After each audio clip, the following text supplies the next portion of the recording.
A's Bloody Bits. Welcome, everyone. We have a very special guest today, the Wet One, Wetmovie1, Brendan Mitchell. How are you doing, sir? I'm all right there, Jason. What's going on, man?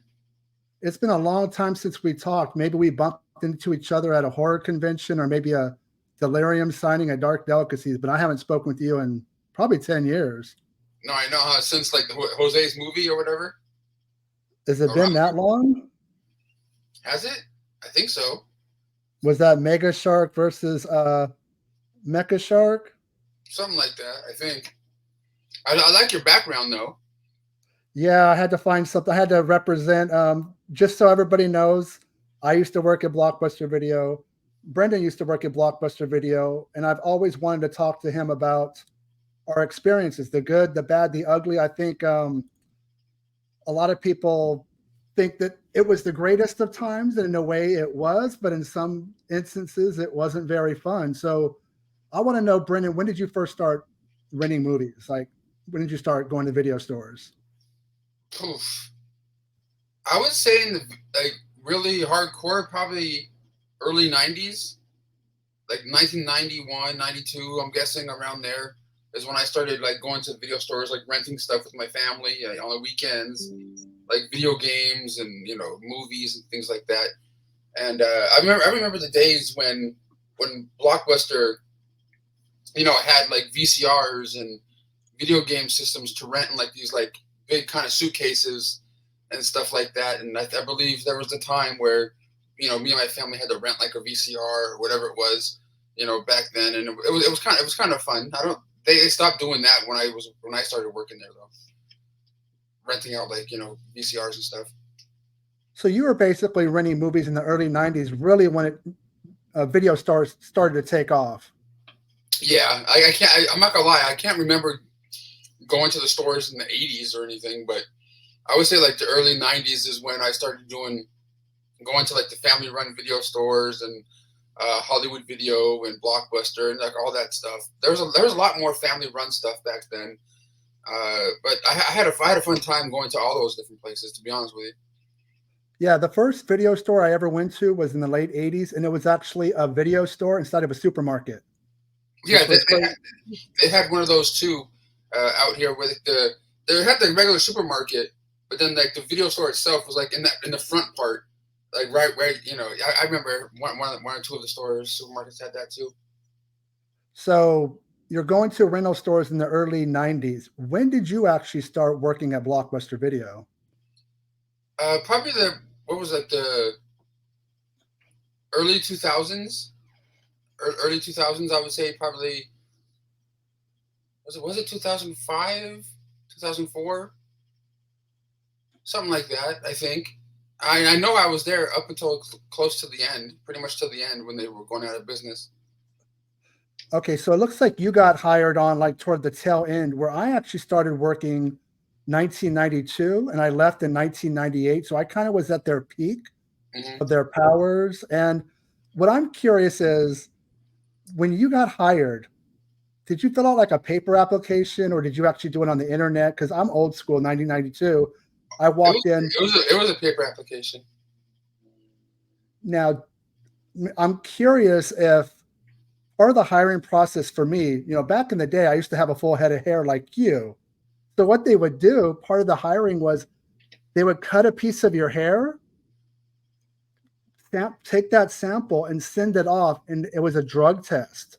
And if you had any drugs in your system in the last 6 months, this test would show. Now, I don't do drugs, so I didn't care, but did they do that with you? No, but they asked me to shave my pubes, and they did it that way. Okay. I'm just kidding. I know, but they didn't do that with me. So they didn't have you do they didn't cut your hair to take it in to see if you had. Okay, no. So things had changed a lot between when I was there, when you started. They didn't do a drug test. You just did you do an actual interview?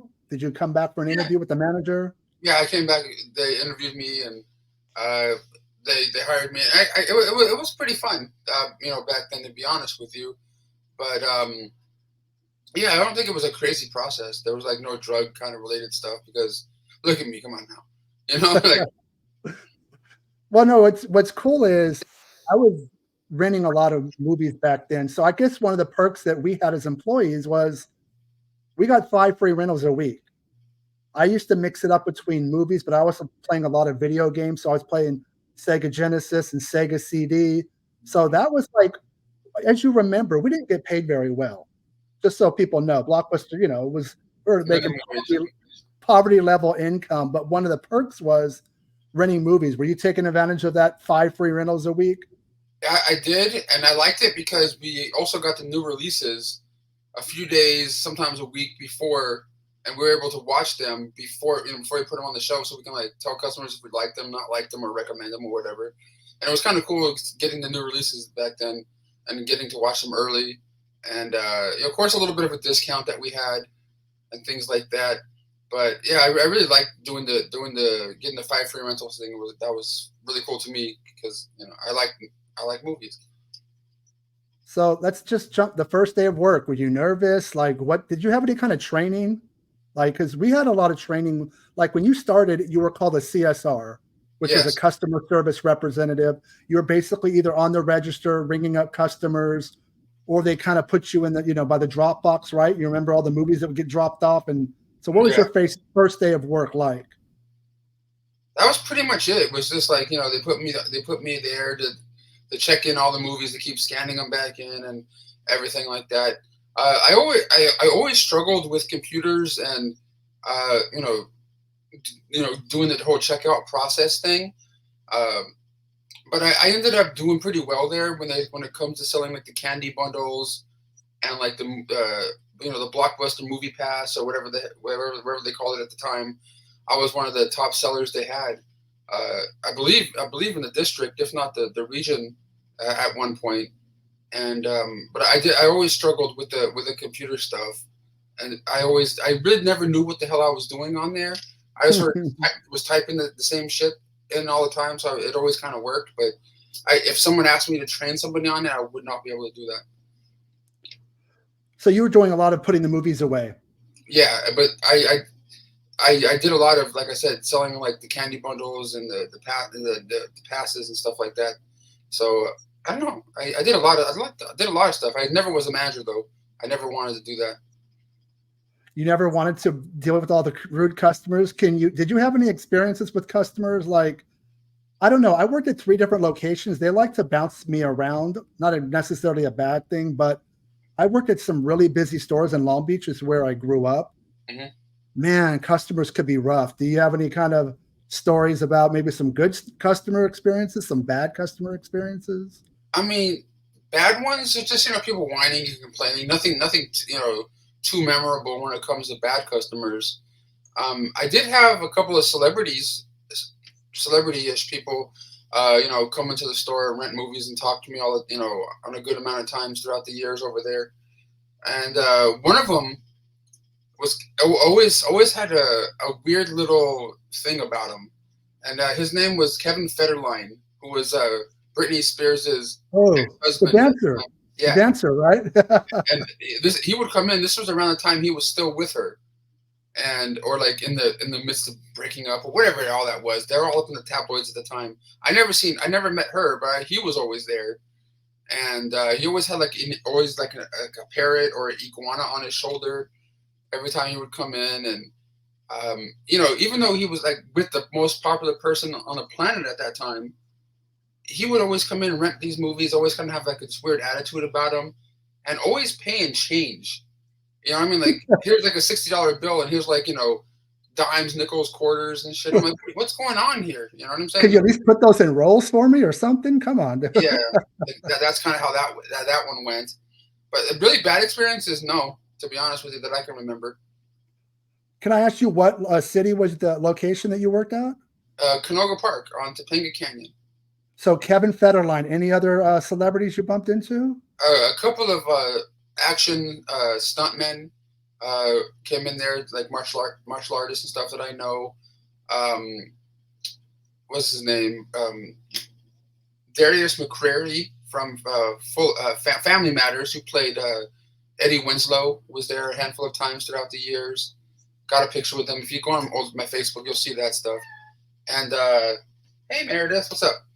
And what was I gonna say? One of the big ones that came in only a couple times, and I every time he came in, I always got kind of excited, and because he would always ask for me, and me and him would like walk around the new release area, and he would like ask me which ones are good, which ones are bad, and like because he like I guess he liked my recommendations or whatever, and that was Smokey Robinson, from Smokey Robinson and the Miracles, and Wow. that was really kind of cool. And there was this one I know because I know he came in every once in a while. So I brought the CD box set of Smokey Robinson and the Miracles and stuff. I'm like, maybe he'll sign it for me one day if he comes in. So I had it like stashed in a drawer for I don't know, a couple months or whatever. And then he came in. I'm like, oh shit, let me see if I can, And then he signed it for me and stuff. I think it was kind of cool. So Canoga Park must be very close to Hollywood, LA. It seems that's why you bumped into a lot of celebrities there. Kinda. There wasn't a whole bunch, but my mom worked at a Blockbuster for a little while up on which is like a couple blocks, like a mile or two away from mine. And at that store, they had Michael Clark Duncan from the Green Mile could used to go in there every once in a while.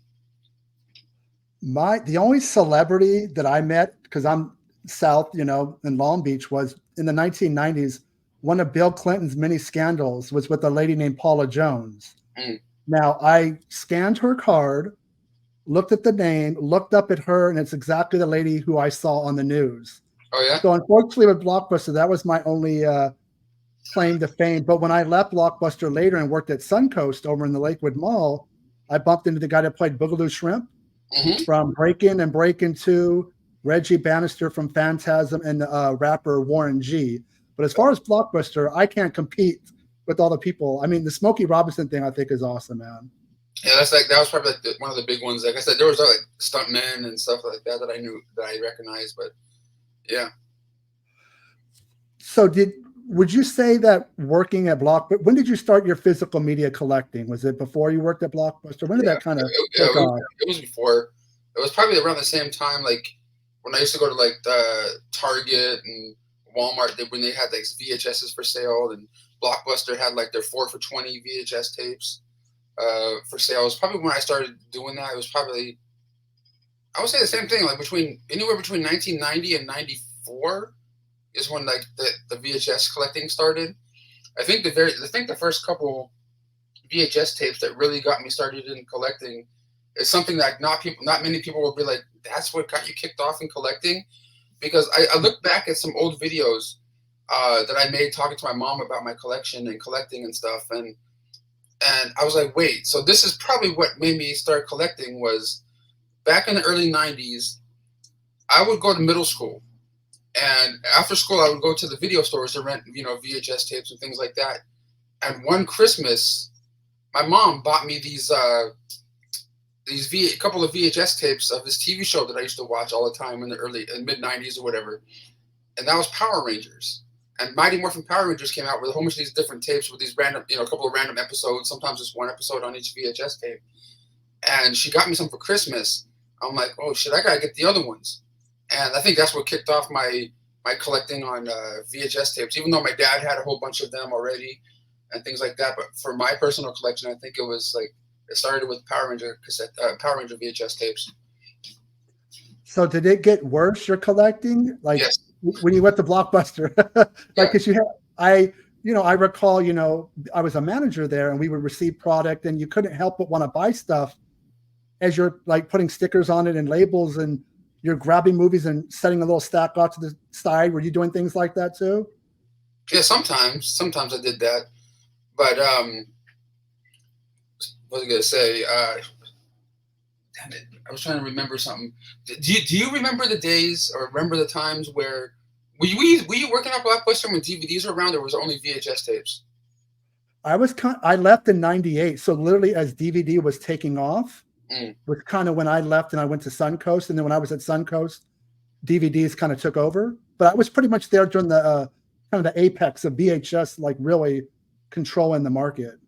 Okay, because there was something that happened at my Blockbuster during my time that I don't know if it happened with you, but there was every couple months or every couple weeks we had to take new releases off the new release rack, new ones like that, only been there for like a couple weeks, and destroy them. Like put them through like a DVD kind of grinder machine that would ruin them, and then we would have to mail back the ruined DVDs and cases and send them back to the Blockbuster corporate, which was like, what the hell? I even made videos. I made a video on that on my YouTube channel, and where we had to destroy stuff. I think it was like a contractual kind of thing or whatever. Did they do that with VHSs too?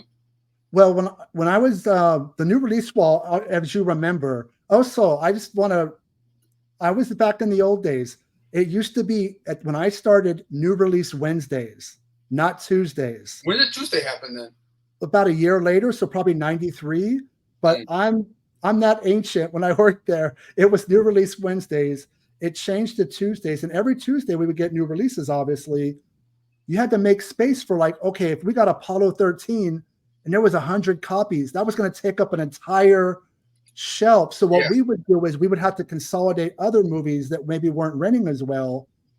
This is what the genius of Blockbuster and how they made their money. They would rent the movies, then we would transfer them to PVT, previously viewed tapes, and sell them for $10. So not only did they milk them for the rental, they would sell them as well. And that's how they just were making all this money. And can you talk, though, about how Blockbuster Video crushed the great mom and pop video stores, and how it's great that people supported Blockbuster, but it really killed the little video stores that, you know, the big corporate giant came in, and in Long Beach, we had like 8 locations in one city.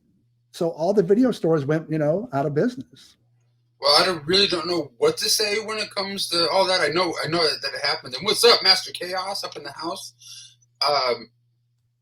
All I know is when I was working there, I remember there was a time where I know you probably want to get to this section, but I don't know what to say about, you know, how, you know, Blockbuster ruined video stores, because there were still some that was still kicking as of a couple of years ago. And but I remember the time where Blockbuster or Netflix offered Blockbuster to buy them, and Blockbuster said, "Oh hell no, we don't want you. We're gonna start our own business, you know, kind of thing, and start their own online rental service." Which when I was there, they had me pushing like crazy to try to, you know, get people to go, you know, to the Blockbuster online shit. No, it's great that you mentioned that, because I watched the documentary a week ago. It was about 1998. Netflix was really starting to, like, you know, they opened up their rental program, but at some point they sat down with Blockbuster and said, "Look, we would like to sell Netflix to you guys for $50 million. Yeah. Blockbuster balked. They walked away from it. Then, because the problem was Blockbuster was so stuck in the VHS era, they didn't believe that DVDs were going to be the future of physical media. And they didn't want to uproot all these locations and spend the money to get rid of VHS, move in DVD. Well, that was kind of the beginning of the end of Blockbuster, because they didn't take a $50 million for Netflix. What happened is, I you know, in the early, you know, 2004, 5, my girlfriend had a Netflix account, and I didn't know what it was, but it was on my computer. And I was like, oh, I don't have to leave my house, just go to my mailbox. Oh, there's no late fees. And literally that's when I stopped renting movies at brick and mortar locations, because the convenience, I was a little bit older. I didn't have the free time that I used to have. And that was the beginning of the end of Blockbuster. And they tried their own rental program that failed. And they even tried their own red box. Blockbuster did towards the end. They call it the blue box, and they had it in like different areas and stuff. Kind of like I said, it was called red box. That was a really short-lived kind of thing, too. But also when I was working at Blockbuster, towards the end, when it was starting to fizzle out, is when Dish Network bought them, and as soon as Dish Network bought Blockbuster, when I was there, we had to start all of a sudden pushing Dish Network subscriptions to people that are trying to come in and rent them. You know, here, I want to get a new release movie. Hey, do you know we have a subscription service? If you want to come on over and, you know, buy, you know, Dish Network, we can send someone on over to your house tomorrow afternoon for $39.95. I'm like, God, I don't know. No, I know what the hell I'm talking about. And I'll leave That's it alone. that's ironic that you say that. I worked at Circuit City for a short period of time, and that's the kind of crap that they would have us push on people, right? Just Yeah. very aggressive. We'll come to your house, and then you have to remember too. Blockbuster, toward their end, they got rid of late fees, Mm-hmm. and that was the kiss of death because Oh, it came back. Blockbuster Video made 20% of their profits on late fees. And to get rid of that, they lost money. And then also, there's no hurry for people to return videos. So you're not turning over copies of movies as quickly as you used to. Mm-hmm. So when did you so you worked at Blockbuster. When did you leave Blockbuster Video? Did you quit? I left when it went out of business. My store was gone. What year was that? I can't remember. I'm not the greatest with that. I would have to go back and look at my videos and stuff to see. Well, I know they went bankrupt in 2010, and then by 2014, all the corporate-owned stores were gone. The only ones left were the franchisees, and then I think there might still be one left because there was a documentary called The Last Blockbuster at Yeah, night. I even made a video at the last Blockbuster in 2020. They're still around. It's in Bend, Oregon. Oh, you went there? Yeah, they're in Bend, Oregon. Wow, that's crazy, man. It's so did you jump onto the Netflix thing, or how did you feel about renting movies from home as opposed to going to the video stores?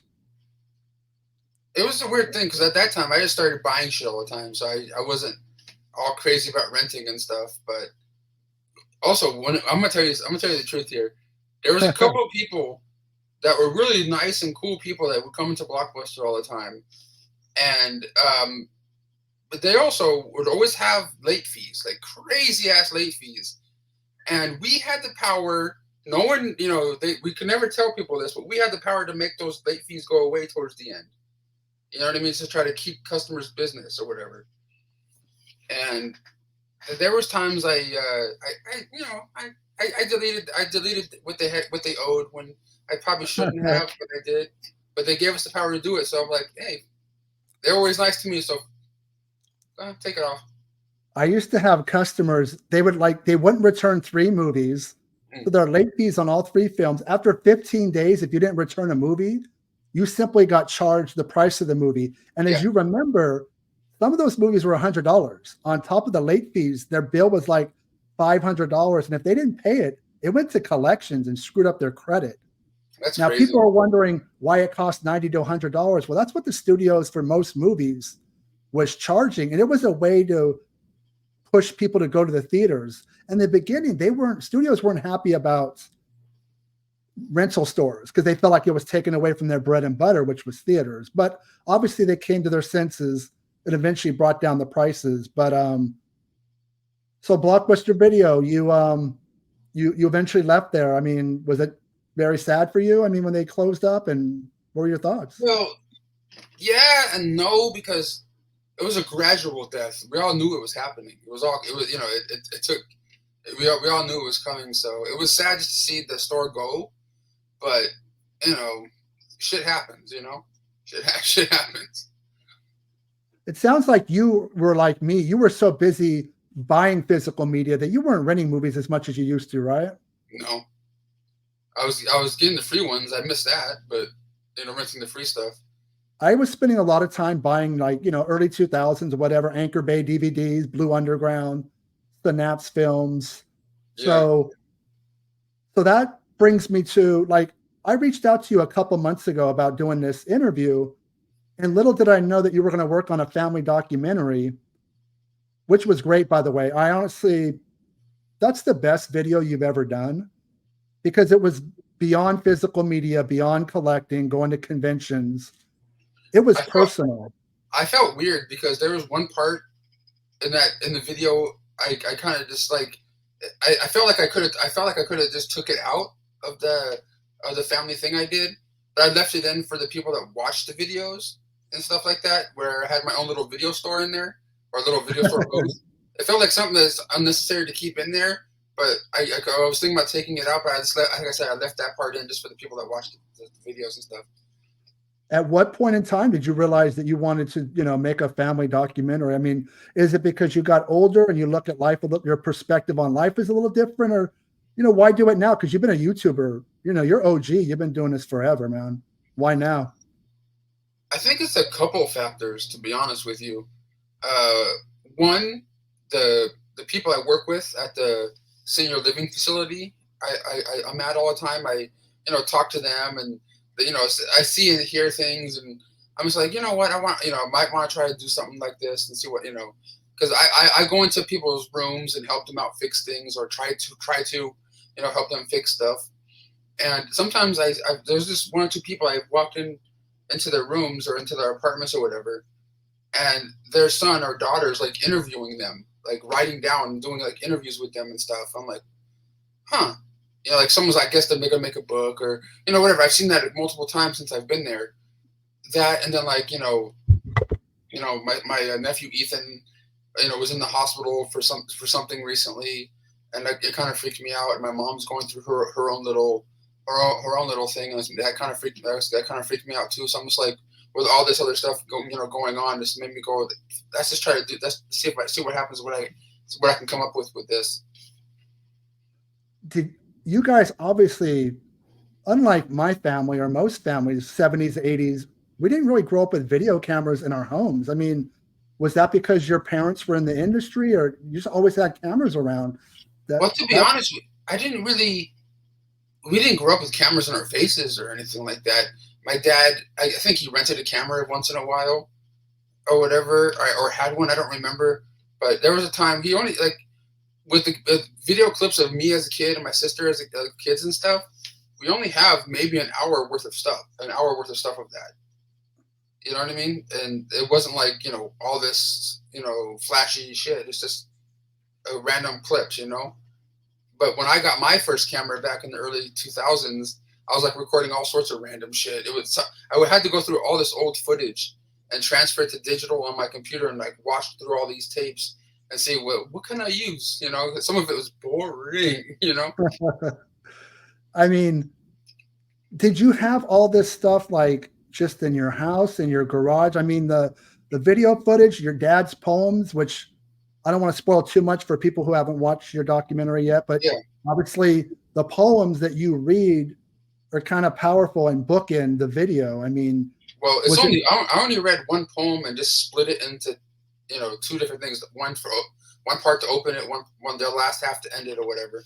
I found like a little book, a little like binder of some of his poems and stuff.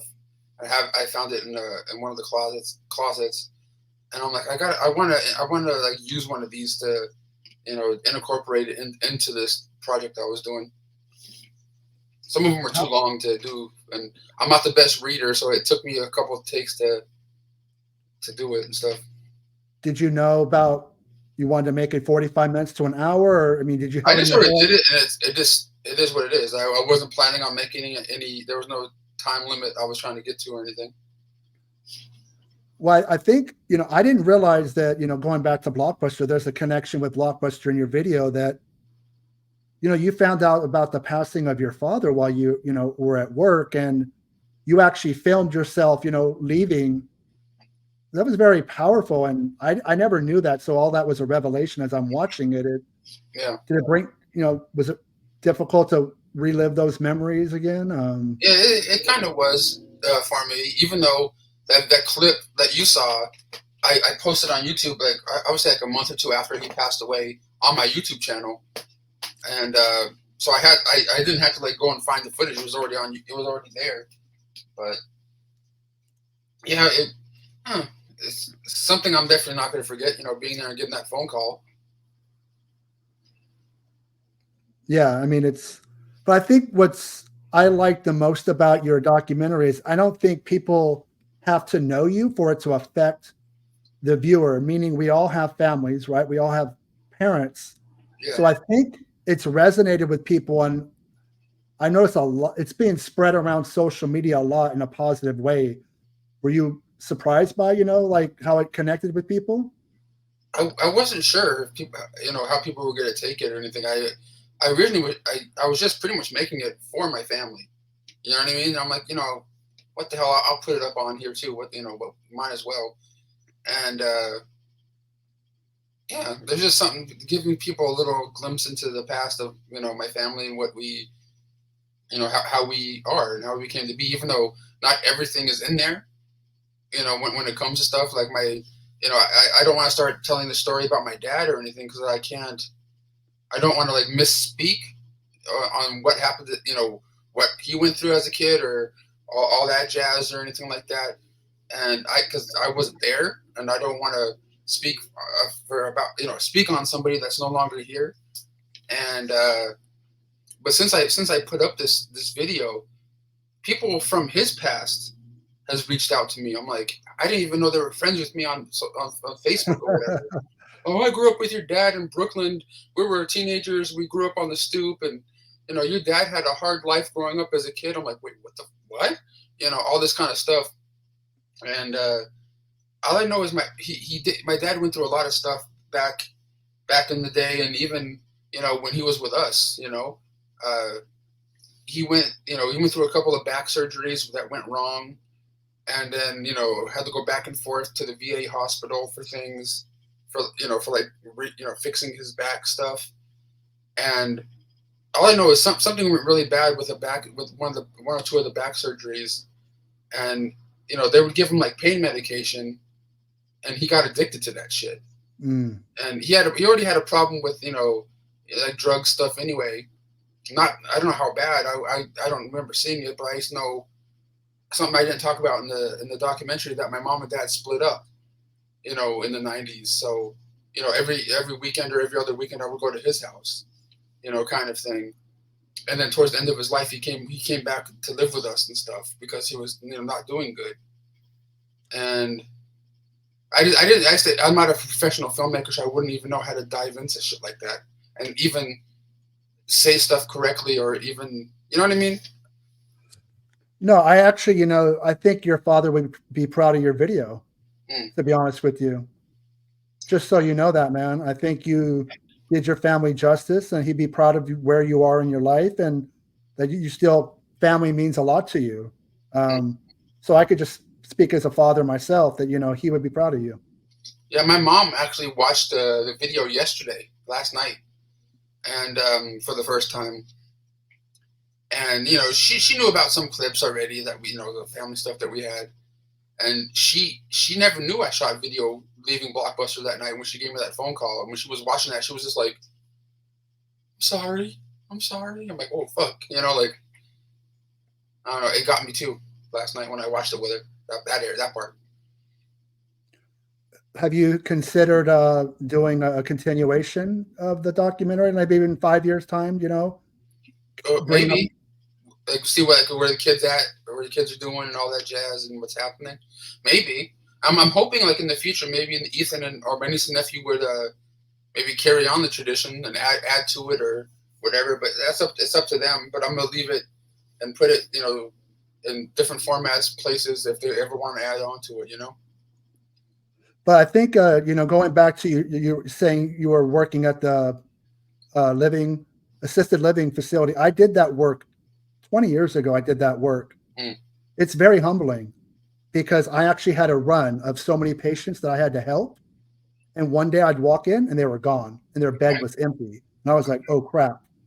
And they'd be like, oh, this person passed away. So yeah, I didn't know these people. I didn't talk to them because some really weren't very vocal, but it kind of put life in perspective. So I could see where that influenced you into a documentary. Like, wait, we don't know how long we have. Maybe it's good to like chronicle this stuff in video form so my family can watch it later on, That's pretty much the main reason why I did it. Yeah. So going to like where we are now, are video stores ever, there's always going to be little ones around. There's going to be Amoeba Music and Vinegar Syndrome's archive stores. Can we ever get back to video stores like they used to be? Because I've heard a lot of discourse online thinking it's going to get back to that, where I think there's just no way in hell that's going to happen because technology has pushed us way away from going to video stores. Is it ever going to come back? I don't think so, but I've been hearing that GameStop and Kroger or whatever it is, or Meyer are going to start carrying physical media again or randomly. So that sounds kind of cool, but I don't know how all that's going to work, and if it's going to be new releases, and is GameStop going to be accepting trade-ins and like putting up, how like used stores are they going to turn into that or for movies again? I don't know, but that's what I'm hearing. I just don't. I think I actually had an argument with somebody about it, and I said, look, there's always going to be video stores, but never like it was in the heyday, like 2004, 5, 6, where DVDs, like I think Finding Nemo is the best-selling DVD of all time, and it's like well over 1 million. I think there's always going to be stores to go to, but that heyday of, you shoot videos, you would go to New Release Tuesday or Out and About, and I haven't done a Tuesday thing since I really started like the last 2 years or so since I've been at the senior living facility. Because well, you're not missing anything, Brendan, because I know, trust me, I know. Best Buy doesn't have anything. Then the other stores like whatever, Target and what do you call it, Walmart, they're doing it like every other Tuesday. And then when you go in, there's nothing there. So it's really a waste of time to do it. I know there's a certain other YouTuber who I won't mention his name that still does it. And he's not even looking at the physical media. He's off looking at the toys and the books. And the books and I know. I know. We'll just leave it at that. But if you go to a New Release Tuesday and you're the only one there shopping, it might be time to put that to bed and just move on to something else.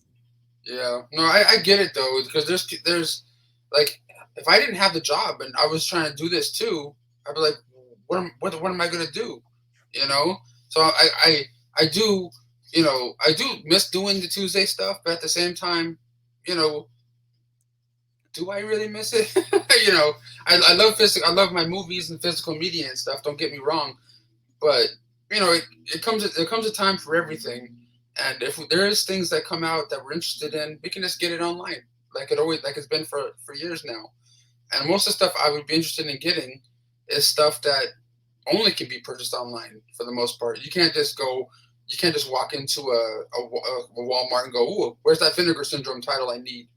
or something like that. Where's that new Cynthia Rothrock movie? Or, exactly. And hasn't it been that way for a while, at least probably a dozen years, that we're buying pretty much directly through the boutique labels? Yeah. Severin, Scream Factory. I mean, because when it comes to like the big Hollywood shit, for the most part, I don't care. In the last good amount of years, I don't care about some of this new release stuff. I mean, don't get me wrong. There's some stuff that comes out like the Iron Claw and like Godzilla -1 that kind of connect with people, but like for the most part, the majority of the stuff is junk that's been coming out. So I'm not like too excited to. I need to go to Walmart this week to get that big new release. I can't fake to be all excited like I was back then. And you know what? I don't think regardless the age of the fan, I think a lot of people, especially guys like us that grew up with it, we want that 70s, 80s, 90s, right? Mm-hmm. Even if it's a bad direct-to-video film, there's that nostalgia, right? It was shot on film and it was not CGI. And don't you feel like that's kind of what brings you back to those films, regardless of the quality of them? Yeah, maybe. Yeah, I think so too. I think that's what it is, just the nostalgia stuff of it. But there's also, don't get me wrong, there's also really shitty movies that these boutique labels put out too. You know what I mean? Like, what is this shit? But it is what it is. It is what it is. So do you think that physical media is dead?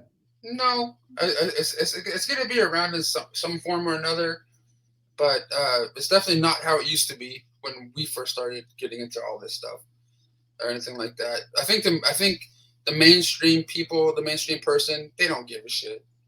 They just want to get off of work, go home, hit Netflix or whatever streaming app they like, and watch an episode or a movie, go to sleep, wake up, go do the same shit again. They don't care about cluttering up their house, with all this like physical media. Like I saw VHS tapes right there, and like autographs and stuff everywhere.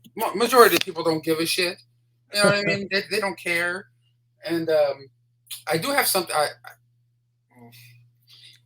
there's something when it comes to Blockbuster. I'm gonna show you in a second, but yeah, go ahead and talk for a minute. I'm gonna see if I can pull it off the wall. Baghead is a bad movie.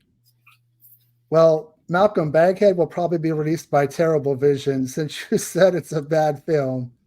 The 8th different version of The Thing, or Evil Dead, or Halloween, or Night of the Living Dead. So that is absolutely true.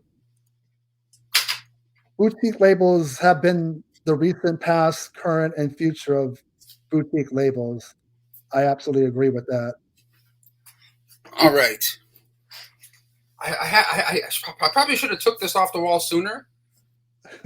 There's something I have here. If people that watch the videos for a while, they know. But this is something when my Blockbuster was going out of business, we were knocking stuff off the walls. We were like making sure, clearing stuff out or whatever. And I took a relic from my store straight off the wall. Wow. of the new release rack. What a difference. That's awesome. It has the little things that were on the wall that kind of sort of held them up. Talk about, man. I was going to ask you if you had like a membership card, but that's even better. So as they tore down your store, you're like, I'm taking a piece of memorabilia. Yeah. That's awesome. No one cared. I just took that, and I do have a Blockbuster card. I have 2 of them. I have like one of the old ones that are kind of hard, and then one of the softer ones. It kind of makes you a little bit teary-eyed when you see that, huh? You're just kind of like, man, those were the days.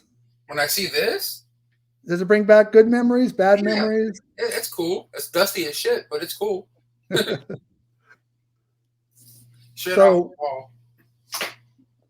And I don't know if you know this or I've seen the videos, but throughout the years out here in Los Angeles, they had a couple of Blockbuster video pop-up shops. So like, for like a couple months or whatever, or a weekend. And I went to every single one of them that's been out here. And some of them were kind of cool. Like a couple of friends put them on, and I went there, and there was one put up that had a pop-up for this company called Dubgood. And they afterwards I did a little video there, and afterwards they sent me this care package of like a Blockbuster Video T-shirt, Blockbuster Video pants, and Blockbuster Video glasses. It was kind of crazy, like 5-6 years ago, but there's been a handful of different ones since then. It's been cool, and I heard it was a year or so ago that Blockbuster might be coming back with a few locations, but I haven't heard anything since then. Like it's like little like stores coming back, but I haven't seen nothing happen. I forgot at Blockbuster also our uniforms had changed. When I started, we looked like Mormons. We had like khaki pants, dress shirt, and a tie. And only like 3 or 4 years later did they streamline it to the blue polo shirt and pants or shorts. I forgot how dirty we used to get with the videos all over, because I used to stack like 30 movies when I returned them, when I'd carry them like this. Yeah. And I always had to face them toward me because the customers would see me. And they're like, can I get that movie? Because I alphabetized them, right? Yeah. Can I get that movie in the middle? And I'm like, oh, shit. No. Like, follow me. Just wait a second. I'm gonna drop all the videos. So you made me think about that with the uniforms and stuff. But and you know what's cool? Well, Master Chaos is in the room, and I believe me and him went shopping at the Blockbuster I worked at, right? Was it me, you, and Graham? Like before it went out of business and stuff like that? I think me and him did a video or 2 in there. I could be wrong. I could be thinking of somebody else, but I think it was me, him, and Graham, if I'm not mistaken. Did you guys try to take advantage of, going out of business sales for $5-10 videos maybe? Okay, look. I don't know if I can talk about this. I can't talk about it. Never mind. Let's just say some stuff got liberated. Oh, okay. So we're talking 5-finger discount. Yeah. I mean, not by Master Chaos or nothing, but but like some of the workers there and stuff.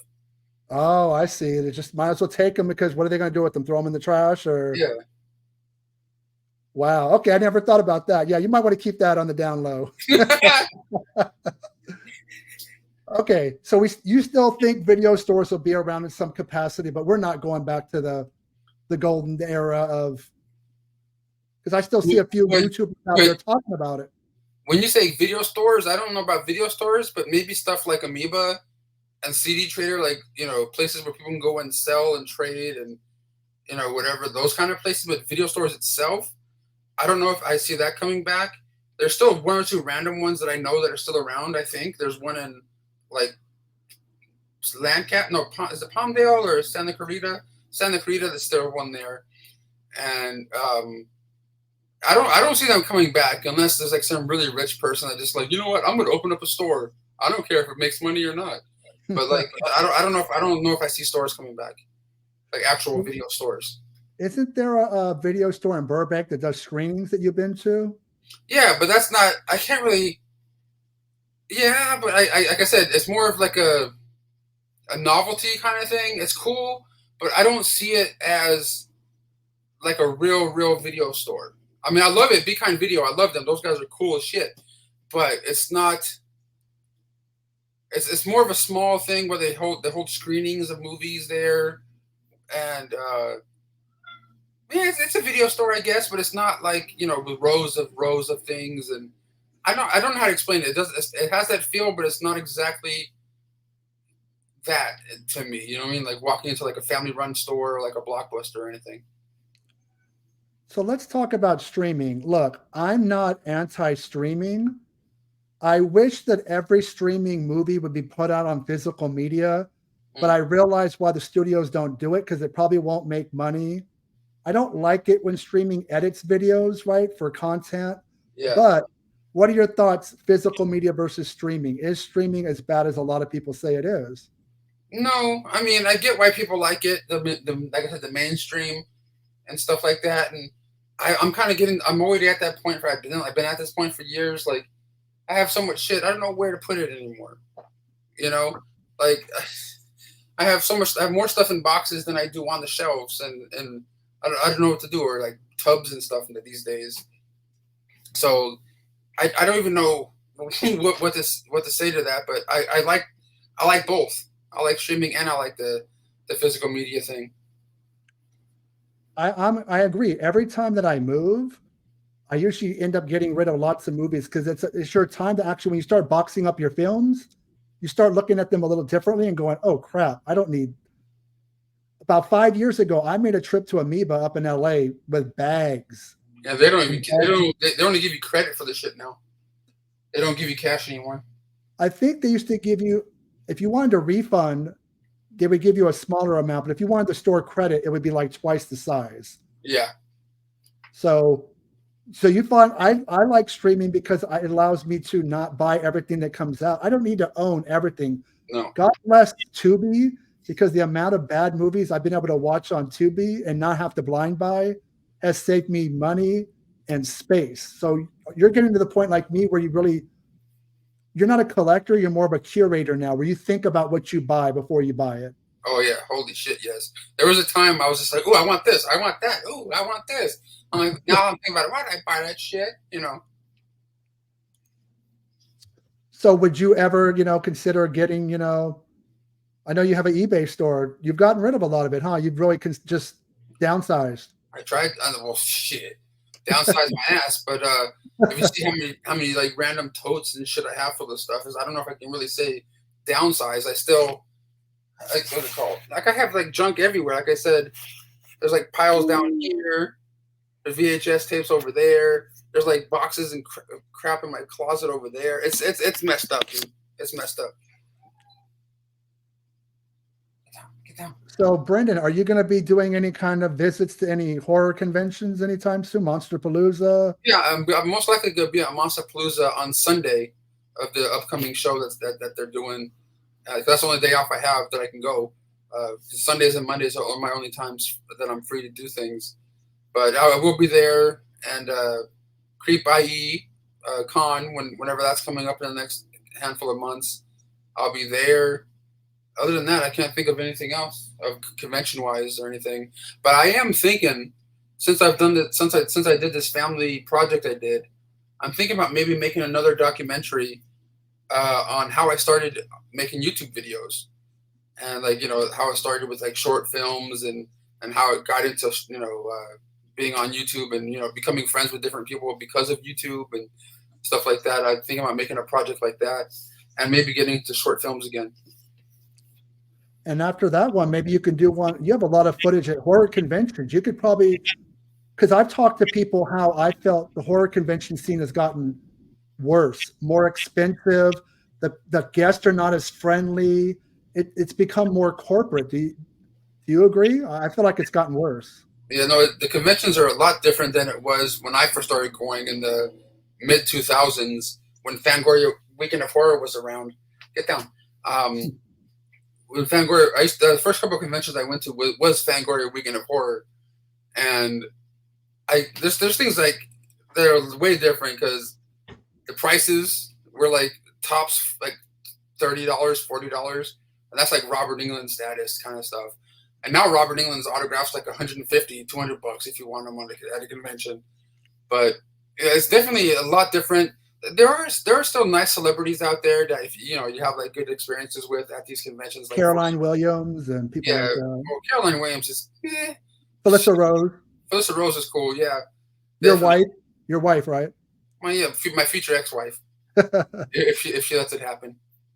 But other than that, it is more corporate now, a lot more expensive to some of these conventions like MegaCon, where they get like people like from the Avengers movies, and there's conventions now where people like Sharon Stone or like Susan Sarandon and Gina Davis are going to. I'm like, gee, I wonder how much they're charging for autographs. You know what I mean? Like 400. yeah. Like Michael Keaton. No, yeah. Oh, I'm good. The first horror convention I went to was in Pasadena. It was 1999, Fangoria's Weekend of Horrors. I felt like it was so much cheaper and much more fan friendly. The last convention I went to was 2017, Monsterpalooza. I showed up. It was like an alleyway of people signing on the left and right, and I felt like it was a carnival. People were trying to bring me over to their tables. It felt disingenuous. It felt like it wasn't about the fans anymore. It was so much about just come to my table. I don't want to talk to you. Spend $60 with our selfie or $100. And I'm like, I literally walked away from that area irritated. Picked up a couple DVDs from Severn Films booth. I was in and out of the convention in 3 hours. And my wife was like, why are you home already? Because I used to be there all day, open to close. I said, you know what? I think I'm done with conventions, and I haven't been back since 2017. I mean, I gotta be honest with you.